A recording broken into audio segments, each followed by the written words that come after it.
setinggi-tinggi kesyukuran dan pujian kita panjatkan kepada Allah Subhanahu wa taala yang pada malam ini mengizinkan kita untuk berada di dalam surau yang mulia ini, sama-sama kita membaca kitab yang baru kita baca bulan Sodak, dan kita sambung bacaannya malam ini.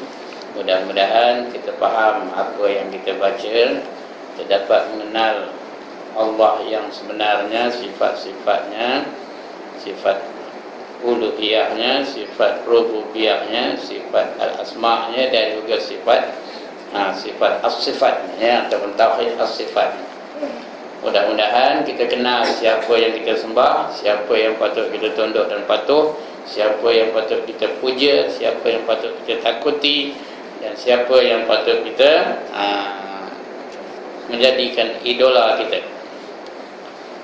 Mudah-mudahan dengan itu Allah terima pengabdian kita kepadanya dan dikira dan dinilai segala ibadah kita kepadanya. Jadi malam ini kita masih lagi membicarakan tentang permulaan, iaitu mabadi. Mabadi artinya seri pembukaan ilmu tauhid. Ya, mabadi itu artinya permulaan, asal, punca, mula terbit dan sebabnya. Dan lain-lain sekali, lain-lain lagi ada 10 perkara yang perlu kita tahu sebelum kita belajar tentang wujud, qidam, baqa dan sebagainya. Ada 10 mabadi dalam ilmu tauhid ni yang perlu kita tahu. Kita dah baca 5 daripadanya. Yang pertama, namanya, nama ilmu yang kita belajar ni namanya ilmu tauhid.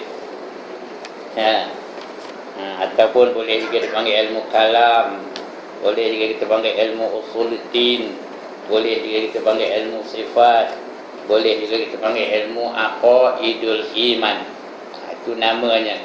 Kalau tanya orang, kamu belajar apa malam tadi? Belajar ilmu kalam, betul itu. Kamu belajar apa? Ilmu tauhid, betul itu ya. Tak kira lah nama ilmu yang kita belajar pada malam ini.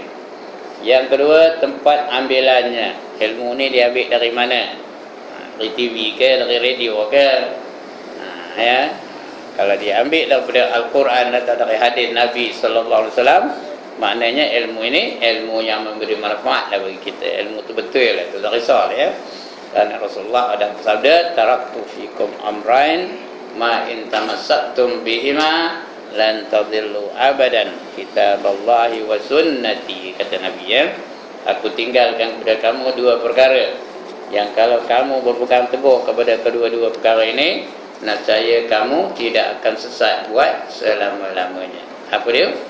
Itulah dia Al-Quran dan juga hadis Nabi sallallahu alaihi wasallam. Yang ketiga, kandungannya. Yang kita belajar apa bendanya? Apa kandungan, isinya kita belajar ni apa? Iaitu pengetahuan tentang membahaskan ketetapan pegangan untuk pegangan kita. Pegangan kita tentang kepercayaan kepada Tuhan.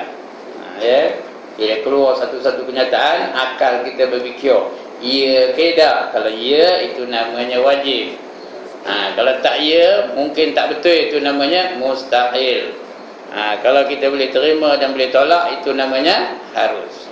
Wajib, mustahil dan harus. Kemudian yang keempat, tempat bahasanya, iaitu maudhu'nya, iaitu zat Allah Ta'ala. Yang kita bicara ni ialah zat Allah Ta'ala. Begitu juga dari segi sifat-sifatnya, yang wajib baginya. Kemudian sifat-sifat yang mustahil atasnya, dan sifat-sifat yang harus baginya. Wajib tu artinya mesti ada, mesti ya, itu namanya wajib. Mustahil artinya tak ada, tak betul, tak terima di akal. Ketiga harus tu boleh terima, boleh tolak.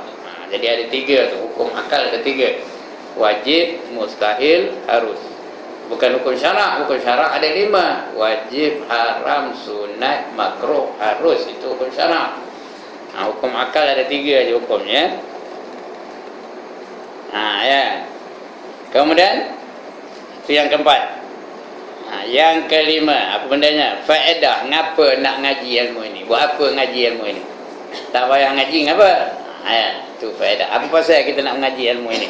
Penting benar kita belajar akidah ni pasal apa? Penting benar kita belajar ilmu tauhid ni pasal apa? Ya, iaitu dapat mengenal Tuhan. Tu dapat mengenal Tuhan. Kita nak mengenal Tuhan tu, orang yang kita sembah tu siapa, mana rupanya, keadaannya macam mana. Itu kita nak belajar tu supaya kita kenal, supaya kita menyembah tu yang betul. Jangan kita sembah kepada yang lain daripada yang sepatutnya kita sembah. Itu faedahnya.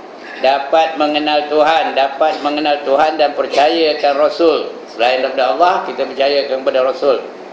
Dan mendapat kebahagiaan hidup di dunia dan di akhirat yang kekal. Kita nak bahagia hidup dalam dunia ni dan juga bahagia dalam hidup di akhirat. Siapa beriman dengan Allah yang sebenarnya dan beriman dengan Rasul sebagai pemimpin, maka dijanjikan kebahagiaan dalam hidup di dunia dan kehidupan di akhirat. Itu 5 sudah kita baca bulan sudah. Malam ni kita sambung yang ke-6 pula. Nisbah ilmu ini dengan lain-lain ilmu. Nisbah tu artinya bandingan. Kita nak bandingkan ilmu tauhid dengan ilmu fiqh. Macam mana kita nak bandingkan? Ilmu tauhid dengan ilmu hadis, macam mana nak kita bandingkan? Ilmu tauhid dengan ilmu Al-Quran, yang macam mana bandingannya? Ilmu tauhid dengan ilmu tasawuf, macam mana bandingannya? Itu nisbah, ya.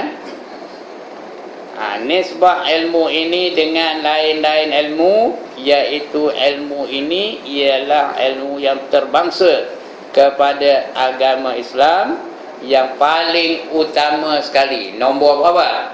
Nombor 1. Ini yang penting, ya.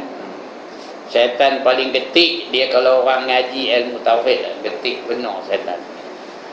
Dia akan cuba nak gagalkan ilmu ni. Macam-macam cara digagalkannya, ya. Paling marah syaitan ialah orang belajar ilmu mengenal Tuhan. Marah benar syaitan.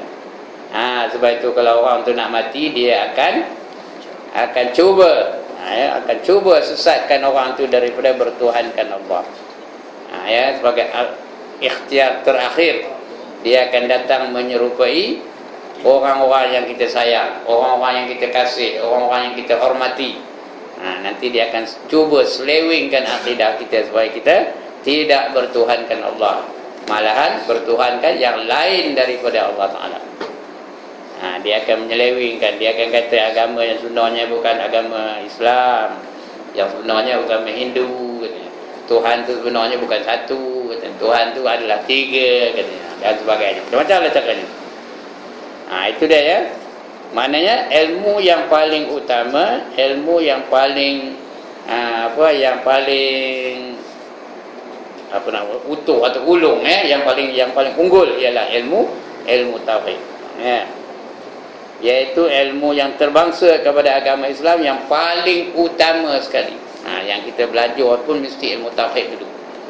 Apa juga pelajaran kita secondary berbanding dengan tauhid.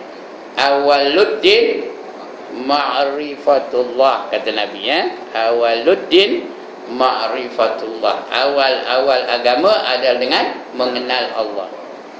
Tuan-tuan dan puan-puan, mengenal Allah tak cukup dengan kita mengaku Tuhan tu adalah Allah. Tak cukup. Allah tu Tuhan, tak cukup. Kalau orang itu Acung pun percaya Allah tu Tuhan. Ramasamy pun percaya Allah tu Tuhan. Barack Obama pun percaya Allah tu Tuhan. Semua dia percaya. Tak percaya, tanyalah. Siapa jadikan langit dan bumi? Apa jawab dia? Tuhan Allah bikinlah, kata lu. Bengong, katanya. Orang nanya tu bengong. Setakat itu tak cukup. Mesti kenal apa dikatakan tauhid uluhiyah, apa yang dimaksudkan dengan tauhid rububiyah, dan apa yang dimaksudkan tauhid al-asma', dan apa dia maksudnya tauhid as-sifat. Itu dia. Baru kenal Allah tu. Kerana rukun iman tu bukan kenal Allah saja. Di samping kenal Allah, kita kena kenal malaikat, kena kenal Rasul, kena kenal kitab-kitab, kena tahu urutan-urutan peristiwa di hari kemudian nanti dan beriman dengannya. Dan juga kena kenal qada dan qadar. Apa itu qadar, apa itu qada, kena kenal. Baru lengkap rukun iman tu, ya. Kalau tidak, setakat hafal je lah. Macam kita pergi Rijah 2 tu, rukun iman 6 perkara. Pertama, percayakan Allah. Kedua, percayakan malaikat. Ketiga, percayakan Rasul. Sampai habis lah. Hak itu aja. Tapi dia tak boleh nak huraikan Allah tu macam mana, sifat-sifat Allah tu macam mana, Rasul tu macam mana, sifat-sifat Rasul tu macam mana, ya? Dan sebagainya. Baik, itu yang ke-6 ya. Yang ke-7, yang menghantarkan. Artinya ilmu ni yang mula-mula mengintroducekan kepada masyarakat Islam. Siapa?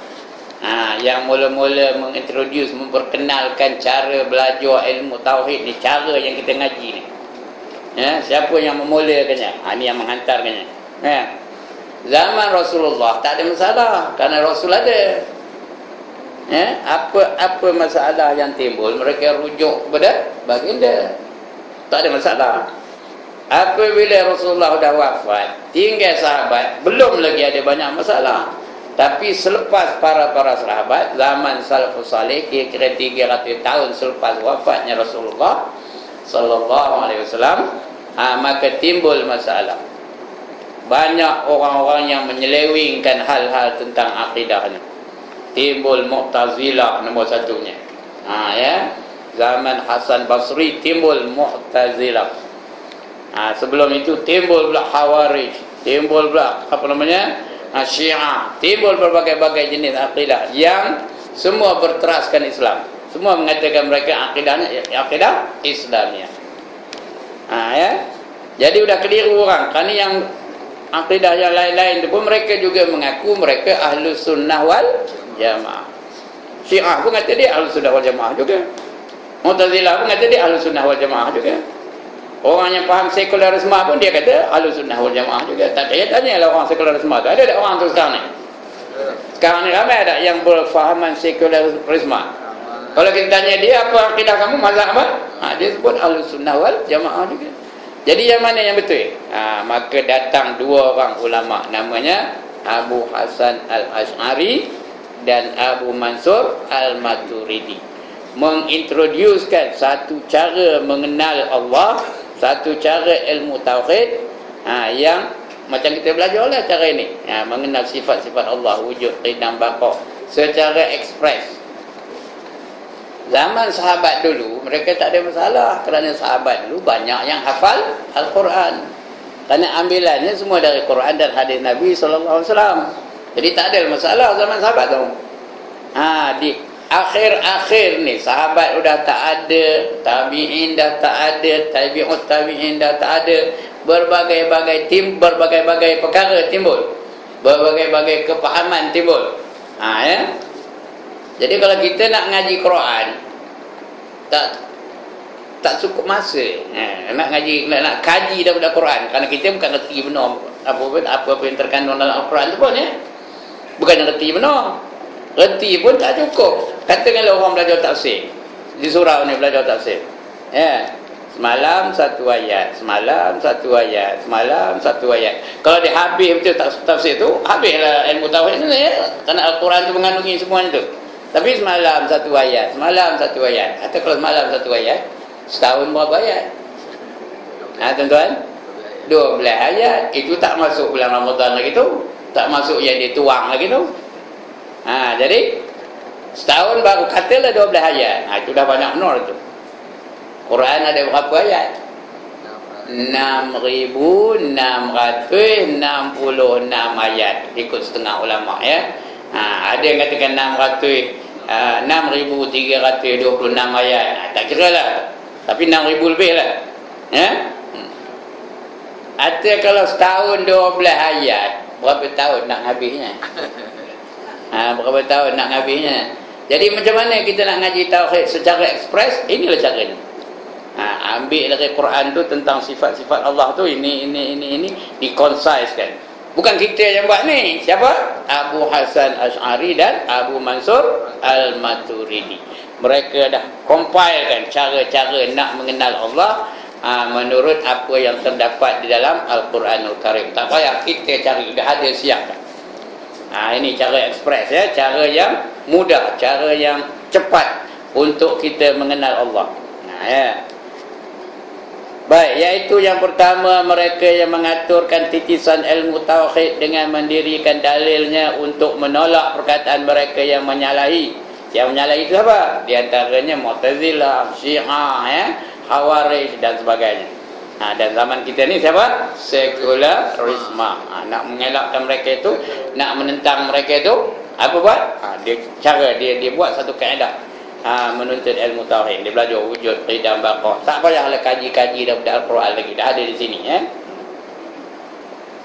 Untuk menolak perkataan mereka yang menyalahi, ialah daripada ulama-ulama yang masyhur. Ulama itu bukan sebarang-sebarang ulama, ya. Bukan ulama-ulama biasa ni, ulama yang sangat masyhur di zaman dia, iaitu namanya Imam Abul Hasan Al-Ash'ari. Salah seorang daripadanya namanya Imam Abu Hasan Al-Ash'ari. Dan lagi satu namanya Imam Abu Mansur Al-Maturidi. Maturidi itu nama tempat, nama kampung. Kerana dia asal dari Maturidi, dipanggil Abu Mansur Al-Maturidi. Ya, serupa Ibrahim Al-Kampari. Dia datang dari kampung Ibrahim Al-Kampari. Kenal tak? Tak kenal? Lagi Sulaiman Al-Kampari juga, Al-Mantabi pula lagi hebat, ya. Kenapa? Dia tu memang mantap, ya. Malam tadi mantap tak? Dia tak datang malam tadi. Ada yang doa. Dia Sulaiman Al-Mantabi, ya. Punya mantap. Malam ni dia kabur di mana tau? Dia kecemor katanya. Maghrib kecemor, lepas tu ada lagi satu tempat, apa nama, lepas Isyak ada lagi satu katanya. Ya, 2 kali malam ni. Lepas Isyak pergi ke jalan ke daripada Tanah Hitam tu ke mana, kata saya pun tak ingat dia gabung tadi, Al-Mantabi katanya. Itu 2 orang tu. Abu Hasan Al-Ash'ari, lagi satu Abu Mansur Al-Maturidi. Tetapi mereka yang pertama menerima ilmu tauhid daripada Tuhan ialah Nabi Adam alaihi salam. Ya, sifat-sifat Tuhan tu nabi-nabi yang diajar oleh Allah Taala. Nabi yang pertama siapa? Nabi Adam. Tok kita tu dialah yang mengenal, awal-awal mengenal Allah. Tentang ilmu tauhid ni serupa aje, zaman Nabi mana pun serupa aje. Tak ada beza tau ilmu tauhid ni. Nabi Adam berapa itu, Nabi Idris berapa itu, Nabi Nuh berapa itu, Nabi Musa berapa itu, Nabi Isa berapa itu. Macam itulah ilmu tauhid. Macam kita ngaji macam inilah. Kerana Allah tu sifatnya mana dia berubah. Macam itu aja, yalah. Sempurna, segala-galanya sempurna. Mana dia berubah?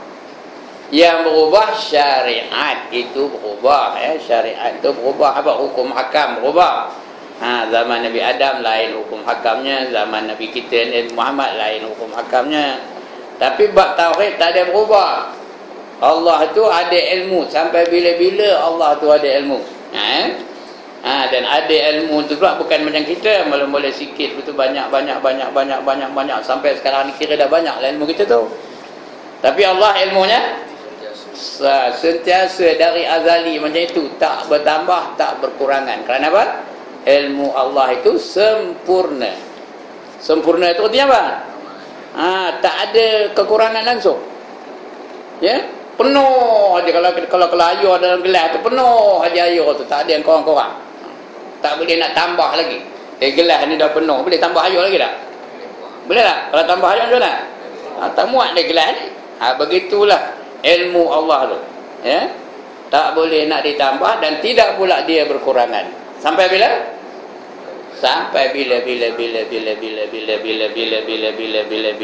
forever and ever and ever and ever and ever and ever. Tak ada langsung. Tak ada kekurangan. Sebab itu tauhid ni serupa je, zaman Nabi mana pun sama. Dan Nabi pun dia tugasnya 2 aje. Ani'budullah wajtanibut taghut. Sembahlah kamu akan Allah dan jauhlah kamu daripada taghut. Semua Nabi itu, daripada Nabi Adam sampai Nabi Muhammad sallallahu alaihi wasallam. Mesejnya itu 2 je. Sembahlah Allah. Allah tu Allah macam mana? Yang sempurna segala-galanya, yang tidak ada kekurangan, tidak ada kecacatan, tidak ada kelemahan dan sebagainya. Ya. Tapi yang memulakannya itulah dua orang ulama ni tadi, iaitu Abu Hasan Asy'ari dan Abu Mansur Al-Maturidi. Walau bagaimanapun ilmu yang diajar kepada manusia yang pertama ialah kepada Nabi Adam alaihissalam. Siapa mengajarnya? Allah sendiri mengajar Nabi Adam, ya. Begitu juga nabi-nabi yang selepas Nabi Adam sampai kepada Nabi Muhammad sallallahu alaihi wasallam, ya. Tetapi mereka yang pertama menerima ilmu tauhid daripada Tuhan ialah Nabi Adam alaihissalam. Dan yang akhir sekali ialah Sayyidina Muhammad sallallahu alaihi wasallam. Itu riwayatnya, sejarahnya daripada mula, di mana mulanya orang mengaji ilmu tauhid ni, ya. Yang ke-8, hukumnya. Apa hukumnya ngaji ilmu tauhid ni? Sunat ke, wajib ke, makruh ke, haram ke, harus ke? Hukum ni kita pakai hukum syarak, ya, bukan hukum akal. Hukum akal kita membahaskan tentang sifat Allah, itu hukum akal. Wajib, mustahil atau harus. Tapi hukum kita mengaji ni, hukum apa? Akal ke syarak? Hukum syarak. Apa hukumnya kita ngaji ni? Ya, wajib ke, haram ke, sunat ke, makruh ke, harus ke? Apa hukumnya? Wajib. Apa kata wajib? Dibuat dapat pahala, ditinggalkan berdosa. Tapi ini perkara ini dia mengenai akidah. Kena ubah sikit dia punya istilah, ya. Bila kita mengaji, kita buat dapat pahala dan sah akidah kita. Diterima akidah kita, diterima kita sebagai hamba Allah. Bila ditinggalkan, berdosa dan akidahnya tidak sah. Dia boleh jadi kafir kalau dia tidak menerima perkara-perkara yang bersangkutan dengan sifat-sifat Allah Taala ni. Dia kena ubah sikit dia punya istilah, ya. Dibuat dapat pahala dan sah imannya, ditinggalkan berdosa dan tidak sah imannya. Kafir jadinya. Ya. Jadi kalau kafir macam? Kalau kafir macam? Amalannya tak dinilai, bukan tak terima je, tak dinilai, tak ditengok oleh Allah Subhanahu wa taala. Semayangnya, puasanya, zakatnya, baca Qurannya, sedekahnya. Penat aja beli kitab malam ni, terima tu ada. Rugi je duit RM10, RM5. Siapa nak beli RM5, rugi je. Tak diterima Tuhan. Ya, tak dapat pahala. Kenapa? Akidahnya tak betul, ya. Itu dia nya. Itu hukumnya. Iaitu fardu ain, wajib pula, wajib ain betul. Apa arti wajib ain? Wajib untuk segenap manusia. Semua manusia wajib. Bukan tuan-tuan aja. Lagi siapa? Di antara selain daripada tuan-tuan. Siapa lagi wajib? Isteri tuan-tuan. Lagi? Anak-anak tuan-tuan. Lagi? Menantu tuan-tuan. Lagi? Sama lagi, cucu lagi, ada lagi tu. Bibi di rumah ada tak? Siapa yang ada bibi itu wajib, itu di bawah kekuasaan tuan-tuan tu. Anfusakum wa ahlikum nar. Peliharalah diri kamu dan ahli-ahli kamu daripada api neraka. Jadi bermakna malam ni kalau ada orang dalam rumah tu tak ngaji malam ni, dan dia tak sah akidahnya disebabkan dia tak ngaji, ya, kalau dia tak sah akidahnya disebabkan dia tak datang ngaji malam ni, macam siapa nanggung dosanya? Termasuklah suami-suaminya pun menanggung dosanya, bapa-bapaknya pun menanggung dosanya. Everybody, siapa yang terlibat dia akan menanggung dosa kerana tidak menyuruh isteri dan anak-anaknya tu mengaji. Dia fardu ain. Jadi tuan-tuan apa nak buat? Balik sekarang, pergi balik dah sampai ke rumah, panggil isteri tu, Munah, datang, duduk depannya, ya, duduk depannya, aku nak ngajar kamu, katanya. Ajar. Ini bukan melawak ni, betul. Kalau tak diajar macam, kalau sebab itulah dia tak betul akidahnya, batal akidah macam, kita kena tak? Kena. Jadi sebab itu kalau tak boleh nak ngajar, bawa ke surau, paksa dia, ya. Tak boleh paksakan isteri dan anak. Boleh paksakan mereka tu supaya mereka mengaji ilmu tauhid ni. Kalau tidak berdosa belaka lah. Sebab di demo kita masuk neraka, siapa hendak angkat tangan. Sebab di demo kita pun masuk neraka sama, ya. Kita dah ngaji, kita dah faham, dah kenal Tuhan, kita dah apa? Besok udah mati esok, kata Tuhan, berjalan kamu di atas titik siratal mustaqim menuju ke syurga. Kita pun jalan, makin lama makin laju, makin lama makin laju, makin lama makin laju. Nampak syurga tu, nampak mahligai-mahligai yang indah-indah, nampak makanan-makanan yang lazat-lazat, nampak pakaian-pakaian yang canggih-canggih, nampak emas, nampak perak, nampak segala nikmat syurga tu. Dia lagi laju jalannya, ya, lagi laju. Lepas tu nampak pula bidadari melambai-lambai. Ahlan wa sahlan, marhaban bika ya habibi, katanya.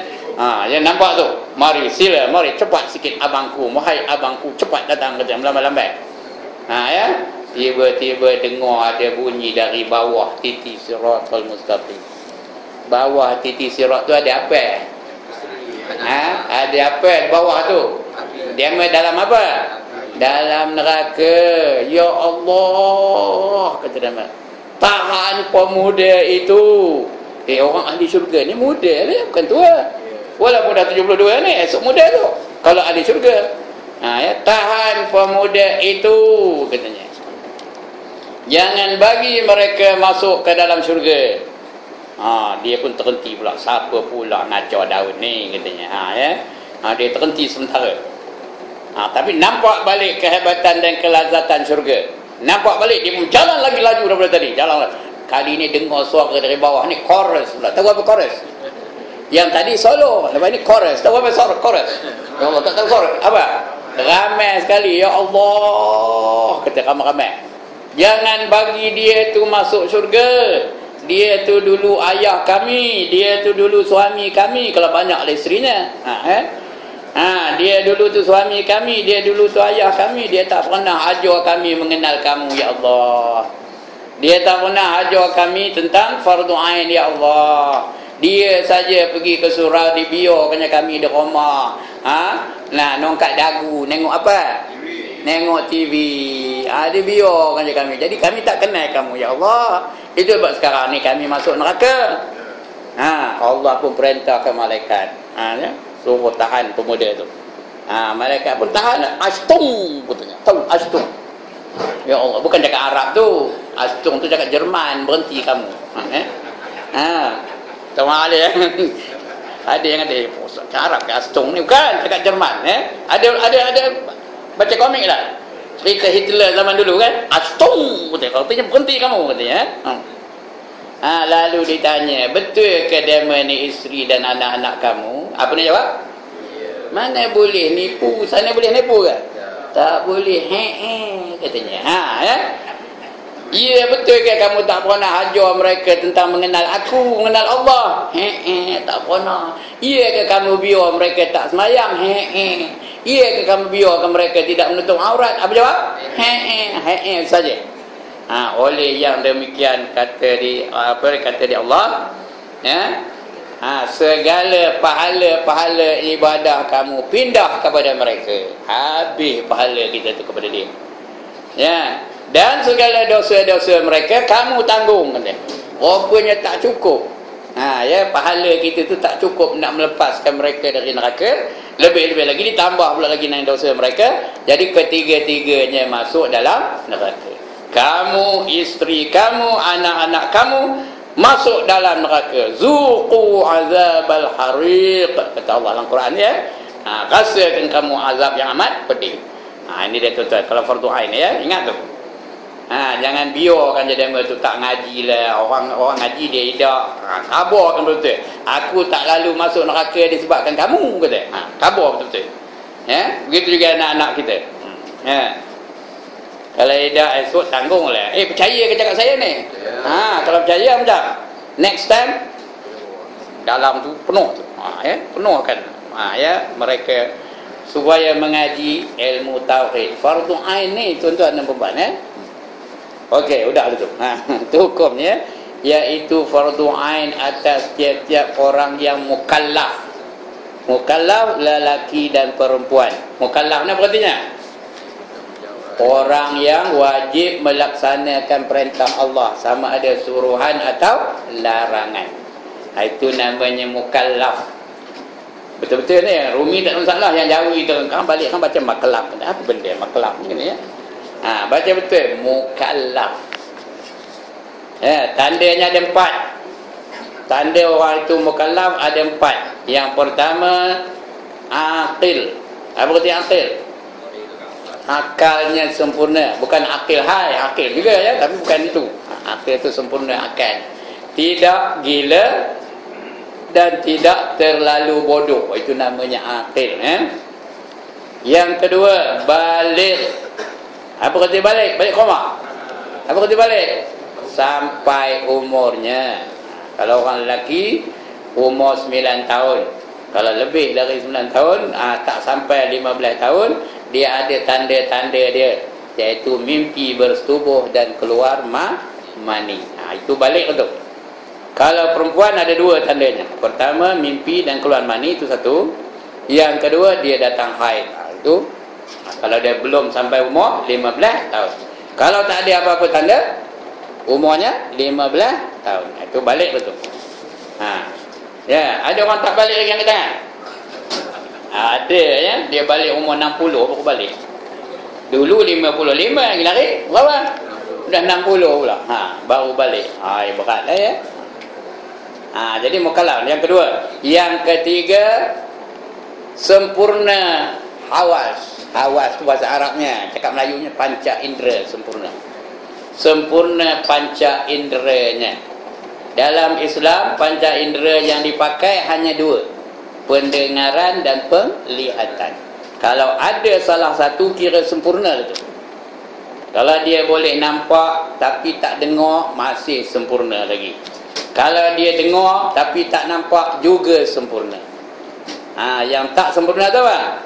Dua-dua, tak nampak dan tak dengar, baru dia dimaafkan daripada menjadi mukallaf. Baru dia dikira bukan mukallaf ya. Itu pun nak semasa apa? Sebelum dia sebelum dia memayyiz, sebelum dia kenal yang mana najis, yang mana suci. Ya, dari kecil dia dah. Dari kecil tu buta dan pekak. Ketika itu tak ada lah dia mukallaf. Tapi kalau dah umur 72 baru buta dan pekak macam? Tuan-tuan, udah umur 72 baru buta, lepas tu baru pekak macam? Aku tak wajib lah semayang, aku dah pekak, aku dah buta. Boleh kan? Kenapa? Kenapa tak boleh? Kerana dia udah masa muda dulu nampak dan dengar ya. Jadi dia mesti sebelum memayyiz lagi dia buta dan pekak, baru dia bukan mukallaf. Dan yang keempat, sampai seruan dakwatul Rasul kepadanya. Maknanya dia sampai dakwah menyeru dia supaya melaksanakan perintah Allah ya, sampai dakwah Rasul. Ya, dia dengar azan dalam TV, ada gambar orang azan, kemudian nampak orang pergi semayang, nampak orang menutup aurat, nampak orang laksanakan Islam ya. Hari ini tak ada alasan kalau orang tak tahu tentang Islam. Orang Amerika tahu tak tentang Islam? Ada pernah tengok ada orang amalkan Islam? Jadi dia sampai seru kepada dia. Orang-orang di London, orang di England tahu tak? Tahu. Orang di Jerman tahu tak? Lagi tahu mereka itu. Kerana orang di Jerman tu banyak orang Turki di sana. Mereka banyak menyebarkan Islam di Jerman. Ya? Lagi orang di Afrika tahu tak? Tahu, ramai orang Islam di sana. Lebih-lebih lagi di Afrika Tengah, di Nigeria dan sebagainya, ramai benar orang Islam. Orang Kristian pun ramai. Itu yang bergaduh hari ini antara orang Kristian dengan orang Islam. Jadi maknanya sampai seruannya, kecuali dia langsung tak tahu. Ya, saya dah bagi contoh dulu, lama dulu, ingat ke dah entah dah. Contoh macam mana? Dia umur 2 tahun naik kapal terbang. Lepas tu kapal terbang tu jatuh, MH370 jatuh. Jatuh di mana? Di hutan belantara Afrika. Bila dah jatuh tu, habis semua mati, dia seorang je hidup. Umur 2 tahun dia pun hidup, keluar, merangkak keluar dari kapal terbang tu. Sudah tak ada orang, maknya tak ada, bapaknya dah mati. Ya, ya tak ya? dibela di beruk. Yang ada beruk ketika itu belanya. Sampai dia besar di bawah jagaan dan belaan beruk. Sudah besar dia jadi apa? Dia jadi Tarzan. Tarzan ni tak ada mukallaf. Pasal apa? Dia tak tahu langsung tentang Islam. Dia tahu bahasa beruk je. Dia tahu kehidupan macam beruk aja. Yang dia ni bukan mukallaf. Tak wajib sembahyang, tak wajib tutup aurat, tak wajib zakat, tak wajib apa-apa, puasa tak wajib, ya. Itu. Ada tak Tarzan? Masa itu adalah. Tapi bila Tarzan tu pergi ke London, apa macam? Tarzan in London, apa macam? Dah mukallaf balik. Sudah jadi mukallaf balik. Begitu juga Tarzan in New York. Di New York ada tak orang Islam? Ada tak orang pergi masjid? Dengar tak azan? Dengar. Jadi dia bukan lagi tak sampai seruan dakwahnya. Ini 4 tanda mukallaf. Ya. Bila mukallaf, dia wajib betul. Fardhu ain atas tiap-tiap mukallaf. Laki-laki atau perempuan mengetahui sifat-sifat Tuhan dengan jalan ijmal. Jalan ijmal itu artinya jalan rangkum-rangkum, ya. Ringkasan atau rangkum-rangkum. Dan juga dengan jalan tafsir. Tafsir itu satu persatu secara terperincian, ya. Dia belajar wujud, qidam, baqa, mukhalafatuhu lil hawadis, qiyamuhu bi nafsih secara detail, secara satu-satu. Itu namanya tafsir, ya. Lagi iaitu huraian ataupun satu persatu berserta dengan dalil. Dalil ni ijmal saja. Dalil cukuplah kita hafal satu dalil saja untuk semua sifat-sifat Allah. Apa dia yang cukup? Baharu alam ini. Sudah lah. Kita dah tahu dalilnya baharu alam ini, itu sah lah. Tapi nak tahu makna baharu alam ini, jangan hafal baharu alam ini, qidam baharu alam ini, baqa baharu alam ini, mukhalafatuhu lil hawadith baharu alam ini. Setakat tahu nyebut baharu alam ini je tak sah. Kena tahu menghuraikannya, ya, ikut logik akalnya macam mana. Contohnya, kamu percaya Allah tu ada tak? Percaya ke tak? Mana tahu? Baharu alam ini. Macam mana faham baharu alam ini tu? Kita tahu tiap-tiap sesuatu tu ada penciptanya. Ya. Betul tak? Kipas angin ada pencipta tak? Surau ni ada tukangnya tak? Ada. Baju yang tuan-tuan pakai tu ada tukang tak? Ada tukang jahit je tak? Ada belakang. Jadi tiap-tiap sesuatu tu dia tidak jadi dengan sendirinya. Ada penciptanya, ada tukangnya. Jadi matahari dia jadi sendiri kan? Ada tukangnya, ada penciptanya. Bulan begitu juga ada penciptanya, ada tukangnya. Bintang ada penciptanya, ada tukangnya. Jadi siapakah tukang matahari, tukang bulan, tukang bintang, tukang langit, tukang awan? Siapa tukangnya? Allah Ta'ala. Itu dalilnya bahawa Allah itu ada. Apa dalilnya? Alam tu nampak tak matahari? Ada orang tak nampak matahari? Nampak tak bulan? Nampak. Nampak tak bintang? Nampak tak gunung? Nampak tak alam ni? Nampak tak? Jadi kita nampak ini menjadi dalil bahawa Allah itu ada kerana kita nampak alam. Ya, ada alam artinya adalah penciptanya. Siapa penciptanya? Allah Subhanahu wa Ta'ala. Ini kepahaman atau dalil secara ijmal, secara rangkum-rangkum. Kalau secara detailnya nak hafal ayatnya, Allahul ladzi khalaqas samawati wal arda wa ma bainahuma. Baru cara tafsirnya. Paling kurangnya secara rangkum yang tadi, ya. Dalil bahawa Allah itu ada kerana alam ini ada. Ada alam, adalah Allah. Kalau tak ada alam, Allah ada ke tak ada? Ada juga, tapi tak dapatlah kita nak buktikan, nak dalilnya tak ada. Alam ni tak ada, Allah tetap ada. Ya, contoh, ya. Tuan-tuan datang nak ke surau malam ni, tengok telongguk aja dia tai ayam atas benda tu. Nampak tai ayam telongguk atas benda. Apa kata Tuan Zaini? Dia datang tengok ada tai ayam. Apa katanya? Ayam ni dahsyat betul katanya. Berak tang sini, tampaknya berak katanya. Datang orang lain pula, mana ada ayam tak nampak pun, kata orang lain. Apa jawab Tuan Zaini? Apa jawabnya? Ini tai ayam ada, tak nampak? Tai ayam ada, tak nampak? Inilah dalil bahawa ayam tu ada. Ya. Oh iya ke? Kata orang, iyalah tu, ada lah ayam. Kerana taiknya pun ada. Jadi bermakna, apa dalil ayam ada, nampak taiknya. Itu dalil ayam itu ada. Ada taik ayam, adalah ayam. Kalau tak ada taik ayam,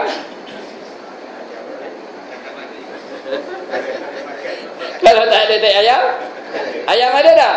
Ada juga, cuma dia tak berak aja. Tak dapatlah kita nak buktikan bahawa ayam itu ada. Ya. Begitulah juga kita dengan alam ni. Ada alam itu bukti Allah itu ada.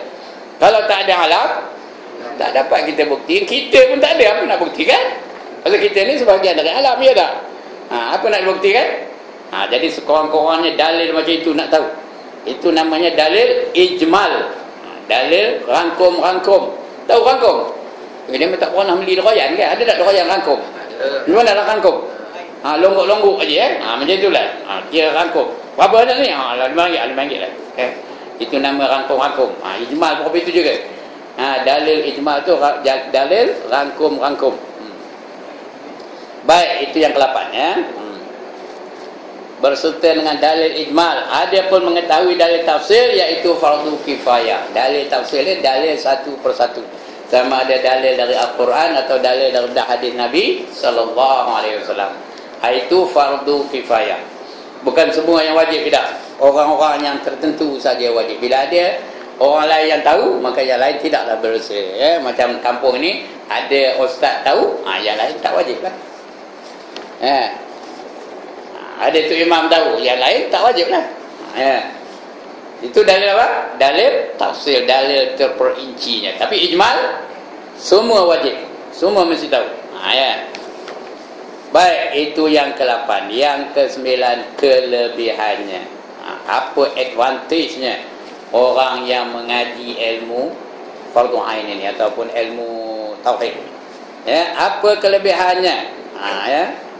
Iaitu selama-lama dan setinggi-tinggi, bukan selama-lama, baca udah tak erti, semulia-mulia dan setinggi-tinggi ilmu daripada ilmu-ilmu yang lain. Paling mulia, paling tinggi, paling utama ialah ilmu mengenal Allah. Itu paling mulia. Orang yang mengenal Allah, itulah dia orang yang paling mulia. Kerana kalau dia kenal betul-betul Allah, dia tak ada takut yang lain, hanya takut kepada Allah. Dia tak ada kasih yang lain, hanya kasih kepada Allah. Dia tak ada memuja yang lain, hanya memuja Allah. Itu dikatakan semulia-mulia agama. Kerana yang paling mulia siapa? Yang dia takut itulah dia yang paling mulia. Siapa? Allah. Yang dia takut, yang dia puja itulah yang paling mulia. Siapa? Allah. Jadi orang yang memuja itu juga jadi mulia. Allah muliakan dia. Semulia-mulia dan setinggi-tinggi ilmu daripada ilmu-ilmu yang lain. Menurut hadis Nabi sallallahu alaihi wasallam, innallaha ta'ala lam yafrid syai'an afdala minat tauhidi was salati. Law kana syai'un afdala minhu laftaradahu ala malaikatihi minhum raki'un wa minhum sajid. Bukan sajid. Katanya innallaha, sesungguhnya Allah Ta'ala lam yafridu syai'a, tidak memfardukan sesuatu. Tidak, Allah tu tidak memfardukan sesuatu afdala minat tauhid, daripada tauhid. Yang lain daripada tauhid tidak difardukan oleh Allah kepada semua makhluk. Semua tauhid ni tidak, kalau dia tidak tinggi, tidak mulia, Allah tidak akan fardukan kepada semua makhluk. Tapi tauhid ni fardu. Malaikat kena beriman, Nabi kena beriman, manusia kena beriman, semua makhluk fardu, wajib mentauhidkan Allah Ta'ala. Sedangkan solat tu ibadah yang paling utama ialah solat, ya ini ilmu yang paling utama, ibadah yang paling utama ialah solat. Tapi solat tidak difardukan kepada semua. Malaikat difardukan solat juga, tapi tidak semua gerak-geri solat difardukan kepada mereka. Iya tak? Ha. Malaikat yang berdiri aja, tak ada rukuk. Yang rukuk aja, tak ada sujud. Yang sujud aja, tak ada duduk antara dua sujud. Ha, mana tahu ni? Mana tahu ni?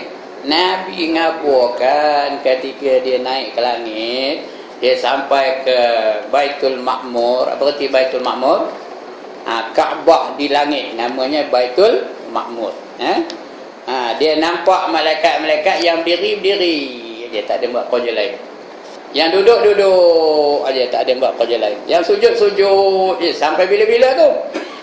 Yang rukuk aja, yang iktidal aja, yang baca Quran aja, yang lain tak ada wajib bagi dia. Maknanya kalau solat itu wajib, mengapa ada malaikat yang sujud aja, tak ada rukuk, tak ada iktidal, tak ada apa?